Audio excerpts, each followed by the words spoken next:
जाएगी। ये तंत्र मंत्र की दुकान ऐसी होती है कि जिसमें सामने वाले को इतना भयभीत कर दिया जाता है कि वो किसी से कुछ नहीं कहता, अपनी इज्जत भी लुटाता है और अपनी दौलत भी लुटा देता है, और फिर जब सब कुछ बर्बाद हो जाता है तब कहीं जाकर के उसकी आंख खुलती है। ऐसी ही वीणा भी थी दोस्तों। ये जो तंत्र मंत्र का जब लोगों के ऊपर भूत सवार हो जाता है कि किसी तांत्रिक के पास जा करके हमारी समस्या का समाधान हो जाएगा, हमारे जो घर में परेशानियां हैं वो सिर्फ कोई तांत्रिक बाबा ही दूर कर सकता है। ये सिर्फ और सिर्फ दिमाग का वहम होता है दोस्तों। ये एक तरह से भ्रम होता है, ऐसा कुछ भी नहीं होता है। किसी भी झाड़ फूक या तांत्रिक क्रिया से किसी का कोई भला नहीं होता है। जो बड़े बड़े बाबा अपने आप को कहते हैं या कहलवाते हैं, जब उनको कोई तकलीफ होती है तो वो भी डॉक्टर के ही पास जाते हैं। तो वो भला आपको फिर कैसे एक ताबीज दे करके और कुछ झाड़ फूक करके कैसे भला वो ठीक कर सकते हैं। वीणा जो थी वो एक ऐसी औरत थी कि उसके घर में जब परेशानियां आने लगी, काफी ज्यादा समस्या आने लगी, तो वो दुखी रहने लगी थी, क्योंकि जो उसका पति था वो अच्छा खासा सेहतमंद तंदुरुस्त था, लेकिन अचानक से उसकी सेहत जो है वो खराब होने लगती है।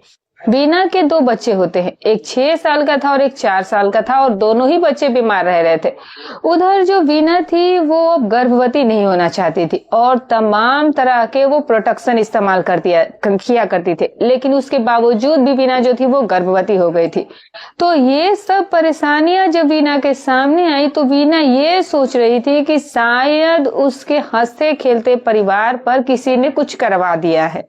ये दिमाग में जब उस तरफ से उसका काम करने लगा तो फिर अब जाहिर सी बात है कि उसके मन में भ्रम तो बैठना ही था, और फिर इसका कोई इलाज भी नहीं होता है। जब भी वो किसी अपनी सहेली से मिलती या फिर किसी खास रिश्तेदार से मिलती थी तो वो उनसे यही कहा करती थी कि मुझे जो है वो बहुत ज्यादा परेशानी हो गई है, कुछ ऐसा तांत्रिक बाबा, कोई पहुंचा हुआ ऐसा बाबा हो तो मुझे बताना। एक दिन उसकी एक खास सहेली राधा ने उसको बताया कि तांत्रिक बाबा तो है और वो बहुत पहुंचा हुआ बाबा है।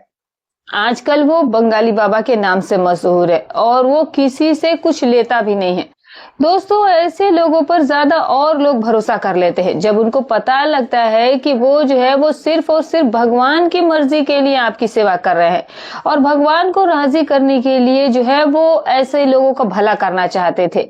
वो खुद भगवान में इतना लीन है, भगवान की भक्ति में इतना लीन है कि वो किसी से कुछ भी पैसा वगैरह नहीं लेता है।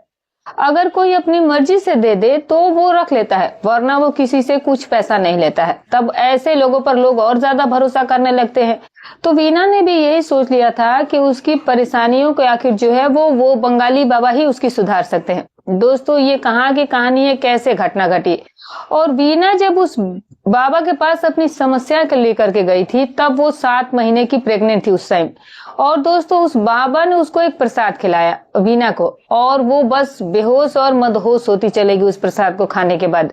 और फिर उसके बाद उस 7 महीने गर्भवती वीणा को उस बाबा ने अपनी जो है वो ख्वाहिशों को पूरा करने लगा उसके साथ। और ऐसी उसके लिए एक वीणा नहीं थी, बल्कि उसने कई औरतों को साथ ये सब कुछ किया हुआ था। कहते हैं कि जब इंसान के ऊपर मदहोशी छाती है, जब वो औरतों का शौकीन हो जाता है, अपनी पर्सनल घर वाली में उसको वो आनंद और वो सुख नहीं मिलता है जिसकी हमेशा उसकी तलाश रहती है, तो फिर वो क्या करता है कि वो चोला ओढ़ लेता है किसी धार्मिक बाबा का, चाहे वो किसी भी धर्म से हो।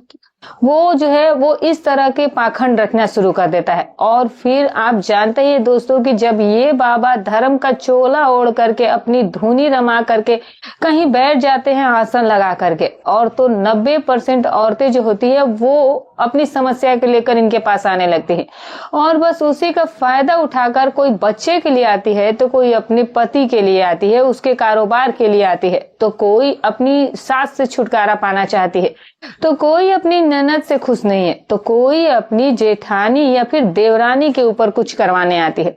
बस यही सब चीज का फायदा उठाकर वो लोग उन औरतों को अपना शिकार बना लेते हैं, और वो औरतें जो है वो अपनी इज्जत लुटवा कर भी कुछ भी किसी से नहीं कहती हैं। ऐसे ही आज एक रोंगटे खड़े कर देने वाली कहानी दोस्तों मैं आपको सुनाने जा रही हूँ कि वीणा जो थी वो 7 महीने की प्रेग्नेंट थी और वो कैसे उस बाबा की शिकार बन जाती है। लेकिन फिर उसके बाद जो और औरतें उस बाबा के पास जाया करती थी, जो उसके चंगुल में आई, उसकी रातें जो है वो सुनहरी कर दी उन औरतों ने। और उनके बारे में भी अब अक्सर कितनी ही औरतों के साथ वो बाबा ऐसा कर चुका था। तो दोस्तों पूरी विस्तार पूर्वक आपको ये कहानी बताने जा रही हूँ, कहाँ की ये कहानी है। और दोस्तों मैं आपको ये भी बता देनी चाहती हूँ कि ये चंडीगढ़ की घटना है। तो दोस्तों स्वागत है आपका हमारे YouTube चैनल में। दोस्तों अगर आप हमारे चैनल पर नए हैं तो चैनल को सब्सक्राइब कर लीजिएगा। वीडियो अच्छी लगी तो एक लाइक कर दीजिएगा। कहां से आप हमारी वीडियोस देखते हैं कमेंट करके अपना नाम और अपनी सिटी का नाम जरूर बताइएगा। आने वाली 2 वीडियोस में आप सभी का नाम जरूर ले लूंगी। दोस्तों चंडीगढ़ में राकेश के साथ बीना रहा करती थी। लगभग 8-9 साल पहले, अब से 8-9 साल पहले उसकी शादी राकेश के साथ हुई थी। चंडीगढ़ के एक जगह पर, जो कि चंडीगढ़ का बहुत ही ज्यादा माना जाने वाला वो मोहल्ला या कस्बा या आप गांव कह लीजिए, चंडीगढ़ का वो सबसे बड़ा जगह और सबसे ज्यादा भीड़ भाड़ वाला इलाका भी होता है दोस्तों। तो वहां पर राकेश जो था वो चावल का व्यापारी करता था, वो चावल का कारोबार किया करता था। वो काफी सेहतमंद था, तंदुरुस्त था और ठीक ठाक था। वीना की शादी उसके साथ हुई और ठीक ठाक जिंदगी गुजर रही थी। अब एक के बाद वीना ने 2 बेटे को जन्म दिया कुछ सालों के बाद, और लगभग ऐसे ही 7-8 साल बीत चुका था। और फिर उसके बाद जो राकेश होता है वो बीमार रहने लगता है। उसकी जो सेहत होती है वो अचानक से गिरना शुरू हो जाती है। सेहत गिरने लगी तो अब जाहिर सी बात है कि जो काम पहले वो मेहनत के साथ करता था अब वो काम उससे हो नहीं रहा था। तो अब उसकी आमदनी भी कम होने लगी। पहले जो आमदनी उसे हुआ करती उससे अब काफी ज्यादा कम होने लगी थी। जैसे जैसे दोस्तों आमदनी होती है उसी हिसाब से घर के खर्चे भी हो जाते हैं, क्योंकि वीना और राकेश जो थे उनकी आमदनी अच्छी होने के बावजूद भी घर में अपने बहुत ही सोच समझ करके खर्च किया करते थे। बच्चों की अच्छी परवरिश कर रहे थे और बच्चों को अच्छे स्कूलों में पढ़ा भी रहे थे। लेकिन जैसे ही अब आमदनी के स्रोत कम हुए तो वीना जो है वो परेशान सी रहने लगती है, क्योंकि वीना और राकेश ने ये तय कर लिया था कि उनके 2 बेटे हो चुके हैं, इससे ज्यादा वो अब अपनी फैमिली नहीं बढ़ाएंगे।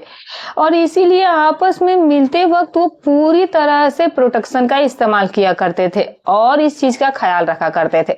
लेकिन फिर भी उसके बावजूद भी वीना जो थी वो प्रेग्नेंट हो गई थी। वीना को प्रेग्नेंट होने का बहुत ज्यादा अफसोस होने लगा था। उधर उसके जो पहले से ही 2 बेटे हो चुके थे, जो कि एक 6 साल का था और एक 4 साल का था, वो दोनों भी बीमार रहने लगे। तमाम डॉक्टरों का इलाज कराया, कभी डिस्पेंसरी में जाकर के वो ले जाती तो कभी दूसरी जगह तीसरी जगह ले जाती थी। मतलब कि जो भी अस्पताल थे चंडीगढ़ के वहां पर वो दिखाती थी और अपने पति को भी दिखाती थी, लेकिन किसी तरह से उन पर कोई फर्क नहीं पड़ रहा था। उनकी सेहत जो थी वो ठीक भी नहीं हो रही थी और ना पति भी ठीक रहता था और ना बच्चों का कुछ पता चल रहा था बीमारी का।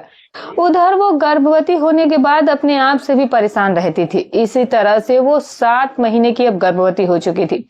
जो भी उसी से मिलने आता वो कहती कि किसी बाबा का ही अब तो सहारा है, क्योंकि डॉक्टर जो है वो काफी उनसे दिखा लिया, उनसे काफी इलाज कराया, लेकिन कोई फायदा नहीं हुआ है। मुझे तो ऐसा लग रहा है कि जैसे किसी की मेरी खुशियों पर नजर लग गई है। हमारे हंसते खेलते परिवार पर किसी ने कुछ करवा दिया है। हमारी खुशी जो है वो लोगों से देखी नहीं गई। तो किसी बाबा को वो पूछने लगे कि कोई बाबा है क्या। एक दिन वो अपनी खास सहेली राधा से इस बारे में जब जिक्र कर रही थी तो राधा ने बताया कि यही जो है वो एक जगह पर एक बाबा रहते हैं जिनका नाम बंगाली बाबा करके नाम उनका मशहूर है, और वो बहुत ही ज्यादा खामोश रहते हैं, फालतू में किसी से बातचीत नहीं करते हैं, और किसी की अगर कोई समस्या है तो वो उसके बताए बगैर ही वो उसे बता दिया करते हैं। और तुम्हारी समस्या का समाधान जो है वहां तुम्हें मिल सकता है, उन बाबा के पास मिल सकता है। तो अब उसने उसका सारा एड्रेस भी बता दिया कि तुम वहां पर जाओ। 2-3 दिन वो सोचती रही उस बाबा के पास जाने के लिए, और फिर एक दिन उसने राधा के घर पर जाकर के दस्तक दी और कहने लगी कि राधा तुम मुझे वहां लेकर के चलो उन बाबा के पास। राधा उस वक्त में अपने घर के काम में वो ज्यादा मसरूफ थी।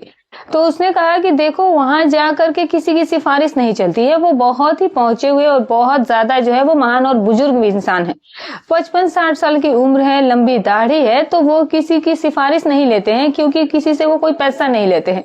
कोई भी आदमी अपनी समस्या जाकर के उन्हें बताए तो वो उसका समस्या का विस्तारण कर देते हैं। तो तुम्हें मुझे ले जाने की कोई जरूरत नहीं और मुझे आज फुर्सत भी नहीं है, तो तुम आज जाकर के हो आओ और कल मैं तुम्हारे साथ, अगर या फिर किसी दिन और जाने की जरूरत पड़ी तो मैं तुम्हारे साथ चलूंगी। वीना अपनी सहेली के घर से आ जाती है और अपने दोनों बच्चों को, जो 6 साल और जो 4 साल का उसका बेटा था, उसको लेकर के वो बाबा के दरबार में पहुंच जाती है। उस वक्त में बाबा के दरबार में 5-6 लोग और बैठे हुए थे और बाबा एक आलती पालती मारकर एक आसन पर बैठा हुआ था। आंखें बंद की हुई थी, सफेद दाढ़ी थी, लंबी दाढ़ी थी और सर पर एक उन्होंने रुमाल बांधा हुआ था। गले में कुछ मालाएं भी पहनी हुई थी। वेशभूषा से वो पूरा जो है वो तांत्रिक लग रहे थे, कोई अच्छे इंसान लग रहे थे और किसी की तरफ देखे बगैर, यानी कि आंखें बंद किए हुए वो कुछ बुदबुदा रहे थे। वीना जो है वो दूर बैठ जाती है क्योंकि उसका नंबर अभी आया नहीं था। जो उससे पहले आए हुए लोग थे उनको वो देख रहा था, एक एक करके बुला रहा था और उनकी तरफ वो नजर उठा करके भी नहीं देखता है। नीची नजरें किए हुए, आंखें बंद किए हुए वो कुछ बुदबुदाता और फिर उससे वो कुछ बातचीत करता, उसे कुछ बताता और फिर उसको खाने के लिए एक इलायची दिया करता था और कहता कि ये खा लो और कुछ ताबीज दे दिया करता था और ये कह के कि तुम्हें यहाँ दोबारा आने की जरूरत नहीं पड़ेगी, यही तुम्हारी समस्या का सारा समाधान मैंने तुम्हारा कर दिया है। अगर फिर भी कोई परेशानी हो तो तुम मेरे पास आ जाना। दूसरी बार में वो सब कुछ बचा खुचा जो समस्या है वो भी खत्म हो जाएगा। वीना इससे बहुत प्रभावित होती है कि बाबा तो बहुत पहुंचे हुए हैं, ना तो वो किसी की तरफ आंख उठाकर देख रहे हैं, सिर्फ नीचे जमीन पर देख रहे हैं और तमाम तरह की ऐसी बातें कर रहे हैं और ऐसे खाने के लिए प्रसाद भी देते हैं और इस प्रसाद को खाने के बाद और ताबीज जो देते हैं और किसी से कुछ पैसे की भी डिमांड नहीं करते हैं। बहुत ही ज्यादा वीना इससे प्रभावित हो जाती है। खैर कोई बात नहीं, उससे पहले जो वीना से पहले 5-6 आदमी बैठे हुए थे, जब वो लोग चले जाते हैं तो अब वीना की बारी आई थी। वीना भी अपने दोनों बच्चों के साथ लेकर के बाबा के सामने बैठ जाती है। बस बाबा जो होते हैं वो अंदर ही अंदर अपना कुछ बुदबुदाते रहते हैं और जमीन की तरफ देखते रहते हैं और फिर धीरे धीरे नजर उठा करके वो वीना की तरफ देखते हैं। तो वीना जो थी वो कुछ कहना चाहती थी कि बाबा मुझे ये परेशानी है। बाबा ने कहा कि मेरी बच्ची तुम चुप हो जाओ। देखिए दोस्तों, फंसाने का क्या तरीका है और सामने वाले को अपनी बातों में उलझाने का और उस पर अपना भरोसा जमाने का क्या उनका तरीका था दोस्तों, ये आप सोचिए। वो कह रहे थे कि मेरी बच्ची, उसे वो बेटी बेटी कह करके पुकार रहा था। वो कह रहे थे कि खामोश हो जाओ, मैं जानता हूं कि तुम बहुत परेशान हो, कारोबार तुम्हारे पति का चल नहीं रहा, तेरा पति भी बीमार है, बच्चे भी तेरे जो है वो निढाल से हो गए हैं। ये सब कुछ जब बाबा ने कहा तो बस वो बाबा कहकर उसके पैरों में गिर गई। वो कहने लगी कि हाँ बाबा, यही मेरी समस्या है, पति की सेहत भी गिरती जा रही है, बच्चे भी जो है वो भी परेशान है, इनका भी इलाज करा चुकी हूँ और मैं खुद भी परेशान हूँ। कहा कि मेरी बच्ची, मैंने सब कुछ देख लिया है, तेरे ऊपर एक ऐसा तगड़ा जो है वो कुछ का साया है जो कि बहुत ही गंदा है और वो खुद तेरे ही अंदर पड़कर बैठा हुआ है। पहले तेरे ऊपर से उस चीज को हटाना पड़ेगा, उस गलत साया को हटाना पड़ेगा, तब कहीं जा करके ये जो तेरे घर में परेशानियां हैं वो दूर हो पाएंगी। और मेरी बेटी, मैं तुझे देख करके ये अंदाजा लगा चुका हूँ कि तेरा हंसता खेलता परिवार जो है वो बहुत ही जल्द, अगर यही हाल चलता रहा तो फिर सड़क पर आ जाएंगे।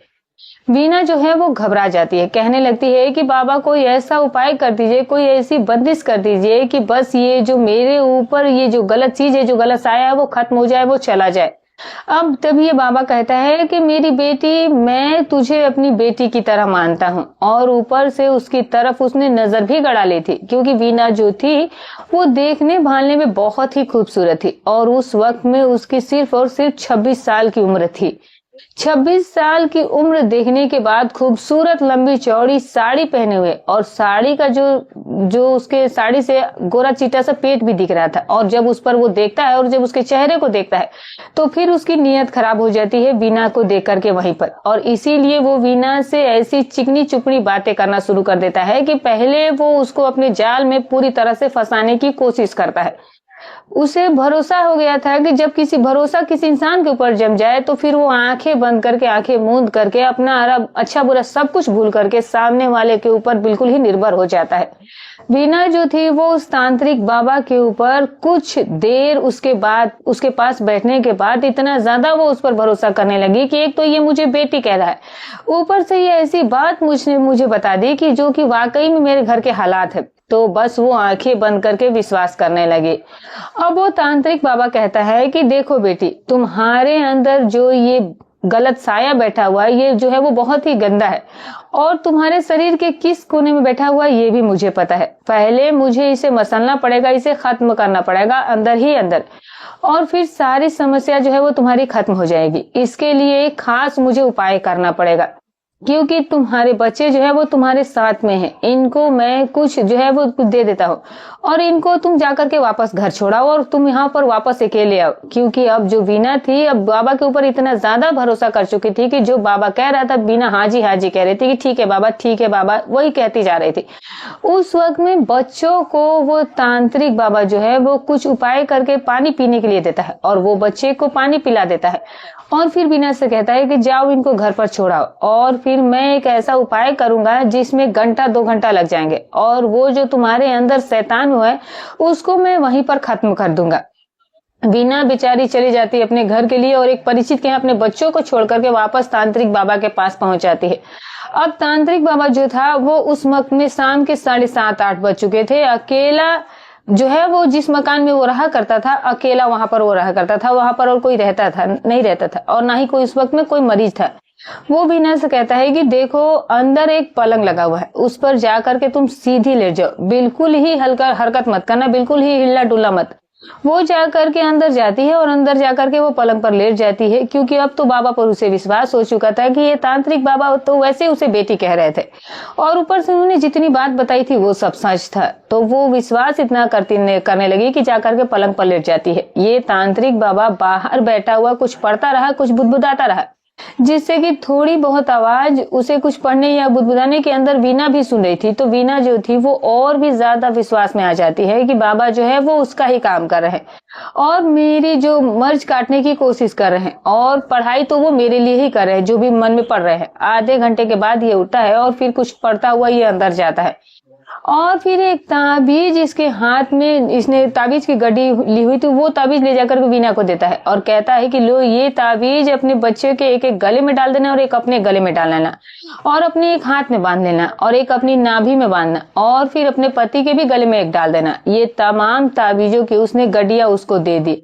वीना ने वो ताबीज दिए, अपने माथे से लगाया, उनको चूमा, और फिर वो उसे रख लेती है कि ठीक है बाबा जी, तो चलती हूं मैं। बाबा कहने लगता है कि रुको, अभी ये खास चीज जो कि तुम्हारे लिए, जो कि अंदर में तुम्हारे बैठा हुआ शैतान है उसको खत्म करेगी, ये लो प्रसाद। इलायची वो उसे देता है, वो प्रसाद के रूप में इलायची दिया करता था, और लोगों को भी वही देता था। वीना के सामने वो उससे पहले जो वो लोग आए थे उनको भी इन्होंने इलायची दी थी खाने के लिए। तो जो वीना होती है, वीना को भी वो इलायची खाने के लिए देता है कि इस इलायची को चबा लो, खा लो, और तुम्हारा इससे कल्याण हो जाएगा, भगवान तुम्हारा भला करेंगे। वीना को कोई डर नहीं था, उसने वो इलायची चबानी शुरू कर दी, और फिर उसे वो खा जाती है। इलायची चबाने के बाद वीना को कुछ मदहोशी सी छाने लगती है। उसको ऐसा लगा कि जैसे वो मदहोश सी हो रही थी, और कुछ ऐसी हालत उसकी जो थी वो अजीबोगरीब सी हालत उसकी हो जाती है। ये जो बाबा होता है ये वीना के पास जाकर के लेट जाता है, और लेटने के बाद वही सब हरकतें करनी शुरू कर देता है जो कि उसे नहीं करनी चाहिए थी। यानी कि जिस मकसद से उसने वीना को अपने भरोसे में लिया था, वीना जो थी वो बिल्कुल बेहोश तो नहीं हुई थी, लेकिन वो काफी ज्यादा मदहोश हो गई थी, और इतनी मदहोश थी कि वो जो थी वो अपने ऊपर हो रहे उस हाथों से जो वो कर रहा था, जो वो बाबा नकली ढोंगी बाबा था, जो उसके हाथ उसके शरीर पर घुमा रहा था, फेर रहा था, उसके गलत अंगों को जाकर वो निजी अंगों को टच कर रहा था, वो सब कुछ उसे महसूस तो हो रहा था, लेकिन वो उसे रोकने की या हटाने की ताकत जो थी वो उसके अंदर नहीं थी। और फिर बंगाली बाबा ने एक एक करके वीना के शरीर से उसके कपड़े हटा दिए, और फिर अपनी मनमानी जो थी वो उसके साथ करने लगा। जिस वक्त में ये सब कुछ उस ढोंगी बाबा ने वीना के साथ किया, वो 7 महीने की उस वक्त गर्भवती थी।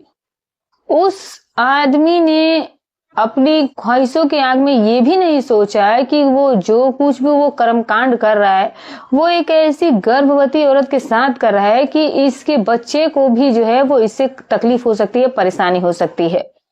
वो जो है दुख दर्द, उसे कोई तकलीफ कोई पीड़ा भी हो सकती है, लेकिन वो कुछ भी नहीं सोचता है, और फिर घंटों तक उसके साथ वो मनमानी करते रह जाता है। वीना जो है वो चाह रही थी कि वो उसको अपने सामने से हटाए, अपने ऊपर से हटाए, लेकिन उसके हाथों में इतनी हिम्मत या फिर कहें कि ताकत नहीं थी कि वो उसको हटा सके। एक अजीब सी उसे मदहोशी लगी हुई थी उस इलायची को खाने के बाद। बहरहाल वो सब कुछ कर गुजरने के बाद जो बाबा होता है जब वहां से हटता है, तो तब तक वीना की जो मदहोशी था वो अब धीरे धीरे से उसके वो कम होने लगे और वो होश में आने लगे। और वीना ने एक एक करके फिर अपने कपड़े पहने, और वीना जो थी वो उस तांत्रिक की तरफ देख करके उसे घिन आ रही थी कि जिस आदमी को वो अपनी बाप के समान मान रही थी और जिस बाबा को उसने इतनी इज्जत दी, वो तो एक अय्यास किस्म का इंसान निकला था। उसके बाद वो तांत्रिक कहने लगता है वीना से कि तुम्हें जो है वो अभी ये क्रिया 3 दिन और करवानी है। आज जो मैंने शैतान को मारा है तुम्हारे अंदर, वो शैतान जो है वो बहुत ज्यादा ताकतवर है और पूरी तरह से अभी वो मारा नहीं गया है। लगातार 3 दिन तक यही क्रिया चलेगी। अब जो तांत्रिक था वो ये सोच रहा था कि उस मदहोशी में शायद उसे कुछ पता नहीं चला, या फिर उसने उसके साथ जो किया है वो महिला किसी से कुछ नहीं कहेगी। उसके बाद वीना गर्दन झुका करके वहां से चली जाती है। आने के बाद उसे जो है वो उस तांत्रिक के पास अब जाने का अफसोस हो रहा था, क्योंकि वीना जो थी वो उस बाबा के पास गई थी अपनी समस्या का समाधान के लिए, ना कि अपनी इज्जत लुटवाने के लिए। बंगाली बाबा ने उसकी इज्जत को खराब कर दी थी, उसको भरोसे में लेकर के उसकी इज्जत के साथ खिलवाड़ किया था और इस बात का उसे बहुत अफसोस था। पर सबसे बड़ा अफसोस ये था कि वो 7 महीने की गर्भवती थी। ये आदमी था, ये जानवर था, जिसने ये भी नहीं सोचा कि एक गर्भवती औरत के साथ वो जो कर रहा है, वो इतना कर्म कांड करा था बुरा, वो बहुत गलत था। कुल मिलाकर के 2 दिन तक वीना सोचती रही कि आखिर वो करे तो क्या करे। एक तरफ वो अपने पति को बताना चाहती थी, तो दूसरी तरफ वो इसलिए भी चुप हो जाती थी कि उसका जो पति था वो इन सब चीजों को नहीं मानता था। और पहली बार जब उसने ये कहा था कि किसी बाबा को हम लोग दिखाते हैं, तो उसने साफ मना कर दिया था कि तुम जो है वो अंधविश्वास के चक्कर में बिल्कुल मत पड़ो। ये बाबा जो होते हैं वो ठग होते हैं, ये बिल्कुल ढोंगी होते हैं और लोगों को जो है वो ऐसे मामलों में वो एक तरह से फंसा करके रख देते हैं कि उससे ना इंसान निकल पाएगा और ना ही वो जा पाएगा। तो वो बात उसकी पति की सच हो गई थी, तो इसीलिए अब वो अपने पति को भी कुछ नहीं बता पा रही थी। 2 दिनों तक लगातार वीना जो थी वो सो ही नहीं पा रही थी, उसे नींद ही नहीं आ रही थी, क्योंकि उसकी इज्जत लुट गई थी।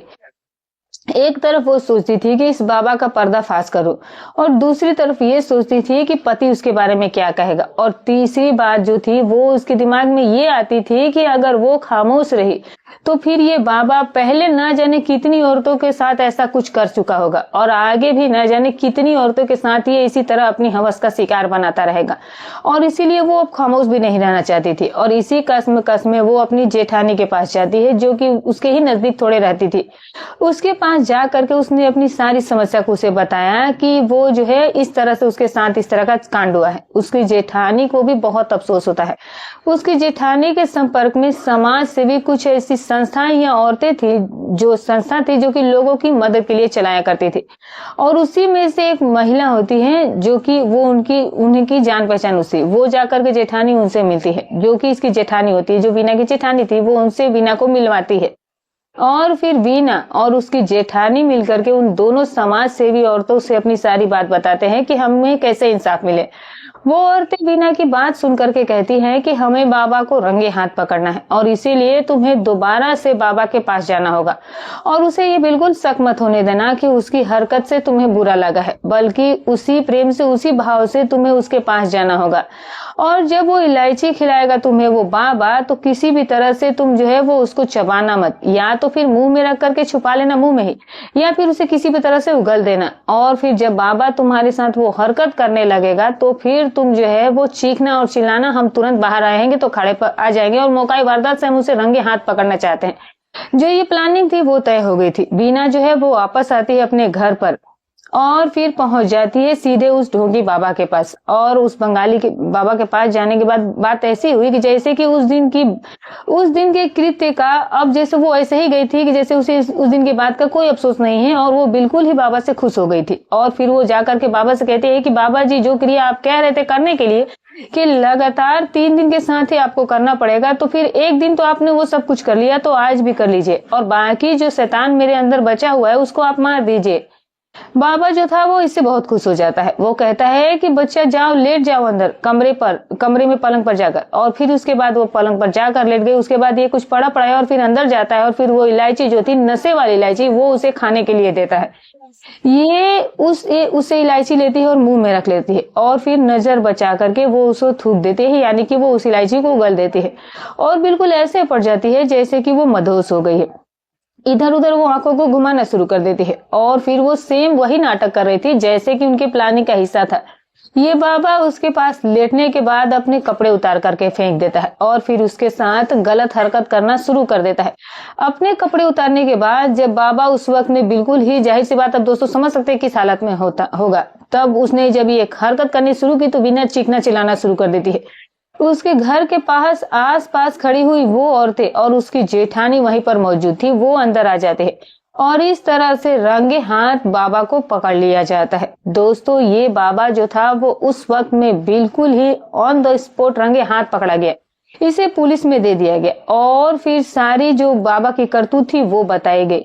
और फिर बाबा को जब अरेस्ट करने के बाद उससे पूछा गया कि उसने कितनी औरतों के साथ इस तरह से मुंह काला किया है, कहाँ का वो रहने वाला है। तो दोस्तों, थोड़ी सी जानकारी जो है, वैसे कहानी तो दोस्तों बहुत लंबी हो गई, लेकिन थोड़ी सी जानकारी जो है वो आपको देनी जरूरी है कि वो जो बाबा था वो उत्तर प्रदेश के लखनऊ के रहने वाला था और जो था वो, उसका नाम भी कुछ और था और वो एक आम इंसान था, कोई बाबा नहीं था पहले। और वो अपनी बीवी के साथ रहा करता था। वो 4-5 उसके बच्चे भी थे। उसकी बीवी का नाम जो था वो खूबसूरत थी काफी ज्यादा, लेकिन ये जो बाबा बना था ये पहले से ही शादीशुदा होते हुए भी काफी औरतों का शौकीन था और इसीलिए वो आए दिन कहीं ना कहीं किसी न किसी तरीके से वो बाहरी औरतों से जो है वो गलत रिश्ते बना लिया करता था। बस एक दिन इसे कुछ ऐसे सर में दर्द या फिर कुछ ऐसे हुआ तो फिर वहीं पर रहने वाले एक बाबा झाड़ फूक करने वाले किसी बाबा के पास पहुंचता है। तो वहां देखा कि औरतों की लाइन लगी हुई है और वो तमाम औरतें जो, बाबा मुझे ये तकलीफ है, बाबा मुझे वो तकलीफ है, बाबा किसी का हाथ पकड़ा है, किसी के सर पर हाथ रख रखा है, किसी के पीठ पर हाथ रखा है, ये तमाम चीजें जो है वो वहां पर खड़े खड़े देखता है। बस उसी दिन के बाद वो सोच लेता है कि यार, अगर औरतों के साथ नजदीकी बढ़ानी और मनमानी औरतों के साथ सब कुछ करना है तो फिर यही धंधा सबसे बेस्ट धंधा है। और फिर उसने जब इस बारे में जानकारी निकाली तो तमाम तरह के जो है वो झाड़ फूक करने वाले जो बाबा थे, जो इस तरह के थे, वो उनके टच में गए और तमाम तरीके से अपने वो गुण सीख रहा था।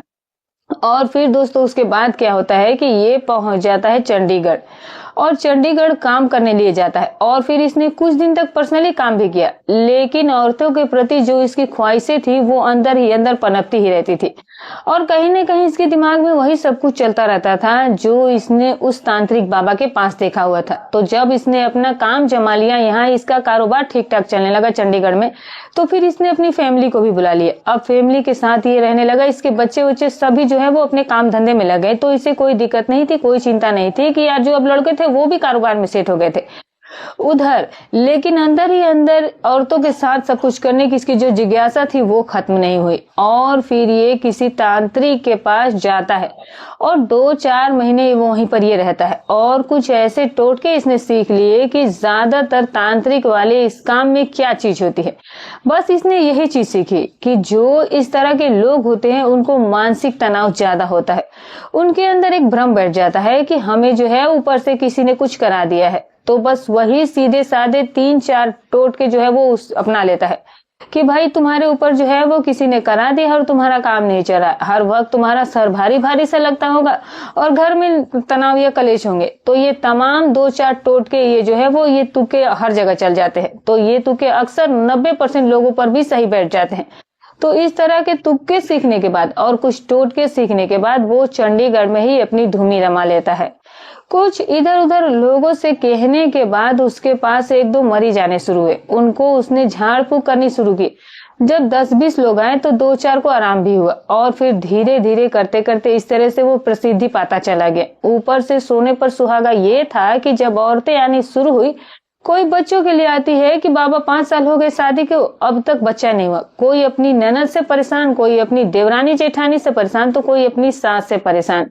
अब इस चक्कर में, बच्चा कराने के चक्कर में या फिर बच्चे ना होने की वजह से एक दो औरतों के साथ इसने इसी तरह के से रिश्ता बना लिए, इसी तरह से संबंध बनाए, तो वो औरत जो थी वो किसी से कुछ नहीं कहती है। वहीं से उसकी हिम्मत जो थी वो बढ़ती चली गई। और इस तरह से दोस्तों, इस तरह के मामले जो कि तांत्रिक बाबाओं के जब ये इनके राज खुलते हैं तो दोस्तों देख करके और सुन करके जो है वो लोगों के दिमाग खराब हो जाते हैं। एक नहीं, दो नहीं, 10 नहीं, बल्कि कई सारी औरतों के साथ जो है वो ये गलत रिश्ता बना चुके होते हैं। जहां किसी मर्द को अपने जीवन में सिर्फ एक औरत ही उसको नसीब होती है, वहीं दोस्तों वो एक औरत के ही साथ अपनी पूरी जिंदगी गुजार देता है। और वहीं इस तरह के नीच इंसान जो होते हैं, ये जो ढोंगी बाबा होते हैं, ये इस तरह से कई औरतों के साथ जो है वो गलत रिश्ते बना चुके होते हैं दोस्तों, और उनकी मजबूरी का वो फायदा उठा चुके होते हैं। तो इस तरह से वो पकड़ में आ जाता है और इस तरह से वो तांत्रिक का काम करना शुरू कर चुका था। और फिर उसने जो है वो अपना लोगों से ये कह दिया है कि साहब, मैं अपने काम के जो फीस है, जो मेरी पैसे है, वो मैं किसी से कोई फीस नहीं लूंगा और इस काम का मैं कोई पैसा नहीं लूंगा और सबको फ्री में ही मैं इलाज करूंगा। तो वो इस वजह से और ज्यादा प्रसिद्ध हो जाता है और एक तरह से वो लोगों की नजर में एक ज्यादा जो है वो उसको लोग बंगाली बाबा कहना शुरू कर देते हैं और उसे यही कहने लगा था। लेकिन वो अंदर से बहुत ही जो इंसान था वो गलत था। आप तो खुद इस कहानी के माध्यम से समझ ही सकते हैं कि उसने कई औरतों के साथ जो है वो इस तरह के कांड किए थे। और पुलिस ने जब उससे पूछा कि कितनी औरतों के साथ तुमने ये गलत काम किया है, तो फिर उसने बताया कि साहब, मुझे कोई गिनती याद नहीं है और न ही मैं लिख करके रखता हूँ कि आज ये 10वीं है, 20वीं है या 15वीं है। मुझे याद नहीं है कि मैंने कितनी औरतों के साथ ये सब कुछ किया है, लेकिन जब से मैंने ये काम शुरू किया है तब से कितनी औरतों ने मेरे साथ अपनी मर्जी से भी सब कुछ किया और कितनी औरतें ऐसी थी जो कि मर्जी से नहीं कुछ करना चाहती थी, तो मैंने उसे नशा जो है वो हल्का नशा दे करके उन्हें मदहोश किया। जो मुझे पसंद आ जाती थी उनको पहले अपने जाल में फंसाता था, उसको डराता था और फिर उसके साथ जो है वो सब कुछ कर लेता था, उसको हासिल कर लिया करता था। तो इस तरह से ढोंगी बाबा जो है वो अक्सर ही पाखंडी होते हैं। जाहिर सी बात है, ये सारी चीजें कोई जो बाबा होंगे सच के वो कभी नहीं करेंगे। बाबा नहीं था बल्कि एक ढोंगी था। अब बीना को जब ये चीजें समझ में आई तब तक बहुत देर हो चुकी थी और बीना इसी विश्वास की वजह से सब कुछ लुटा बैठी थी। लेकिन फिर उसने जो किया वो बहुत ही ज्यादा काबिले तारीफ था, क्योंकि उसे आने वाली कई औरतों की इज्जत बच चुकी थी और ऐसा ही करना चाहिए था और तभी वो बाबा जो ढोंगी बाबा था वो पकड़ में आया था। तो दोस्तों, ये रही कहानी। दोस्तों, हमारी कहानी सुनाने का उद्देश्य किसी की भावनाओं को ठेस पहुंचाना नहीं, ना ही किसी के दिल को आहत करना है। बस केवल आपको सतर्क करना है, आपको जागरूक करना है कि ऐसे ढोंगी बाबाओं से और अंधविश्वास से बिल्कुल दूर रहें।